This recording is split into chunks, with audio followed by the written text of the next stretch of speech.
Hello. It's working. Okay. My name is Maureen Toomey. I am a senior here at Carthage College. I am a double major in music theater, and I do a lot of stuff on campus, but it doesn't matter. So, to answer some of the questions, first to start off, why do I love theater? I love theater and acting in general because I feel that through the rehearsal process and whatnot, and especially as a performer through the rehearsal process, I feel like every time I get to know a character, or the more I study a character, or the longer the process takes, I always get to learn something about myself. And I feel like as an audience member, that's what I'm always looking to gain when I go to performances. Is I always want to find something in the actor or a character or the storyline in general that I can relate back to myself, and not not necessarily have some grand meaning out of it. Maybe it can just make me happy, or take me back to a memory I once had. But I wanna be able to look back on theater, the experience that I had, and feel like I gained something from it, and that it was relatable to me. And I think that that's what's so great about theater, because it is relatable to so many people in so many ways. And the same 10 people could see the same one performance and get 10 different things out of it. And that's why I love theater, because it can make such an impact on people in so many different ways. So it's a very wide field that I think is so precious, because it can be manipulated in a lot of different ways, which is goes right along with why I think it's still important. It's interesting to learn about where theater has come from, where we have evolved from, and the little bits and pieces that have continued to stay without, and the bits and pieces that have changed throughout the years, and just how it has evolved in general. But it's important in society today, because there are plays about politics, and there are plays about things that are close to the heart, that are timeless. So in society today, there's a play for every person, is what I'm trying to say. And I think that every person, if they expose themselves to enough art, even if they're opposed to it, theater will always be relevant, because one person will be touched by something that is done. So it it being relevant, it will always be relevant to me, at least. And I think to the world at large, if you have an open mind, you will get something out of it. Where do I see myself in 10 years? What a scary question. I read that and I was like, why?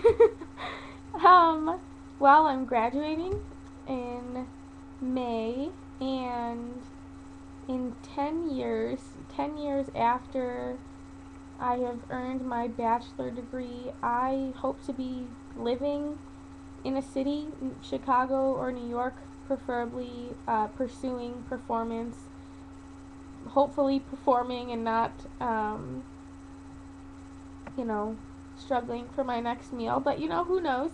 So I really want to perform. That's ultimately what I want to do. I want to be on stage. I want to do something. Collaborative art form is really what I love. I love working with people. So in the time when I wouldn't be performing, I would want to make sure I was surrounding myself with creative people, energetic people, people that want to help others. I would really be interested in fundraising for theaters, and outside of the theater world, I would just like to work with the needy, the animals. I'm a big animal person, so I would love to work in an animal shelter, or maybe be an animal cop. It's one of my crazy dreams, that animal cop by day, Broadway star by night. Like one of those silly things. But um, I think that I would want to be a well-rounded person, whatever I'm doing. I would want to represent myself well, and I wouldn't want, anyone to say that I wasn't multi-dimensional, I guess.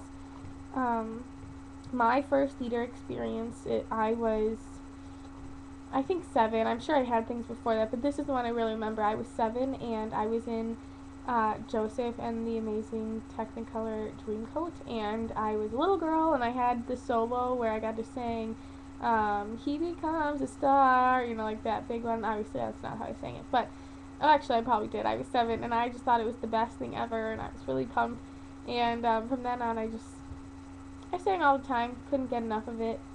But I didn't decide that I wanted to do theater and music theater for my career, my profession, until my senior year of high school. I think I was starting to look at colleges, and I was starting to think of majors and what I'd want to do, and I just couldn't think of anything, and I was just like, oh, undecided, no big deal. And then I realized that I couldn't think of anything because what was my hobby in high school was what I decided I wanted to be my life. It's I never thought I'd be the type of person to sit behind a desk or where you know I, I never wanted the corporate setting, I don't think. So it was really important to me to be in an environment that fueled my soul, if that makes sense. And theater really does that. So I think when I looked at my future and how I could make myself happy when I was graduating high school, it just came naturally. I just was like, well, how could I not do this? This is the only thing that I want to study, so why wouldn't I? So kind of a cliche moment because you're making a big choice, obviously, when you're graduating high school and choosing which college you're going to, but that's just when it happened for me. I think I answered all of the questions. So, I hope that's helpful.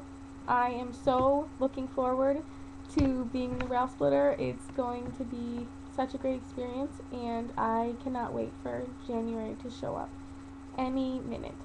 Thanks. Bye.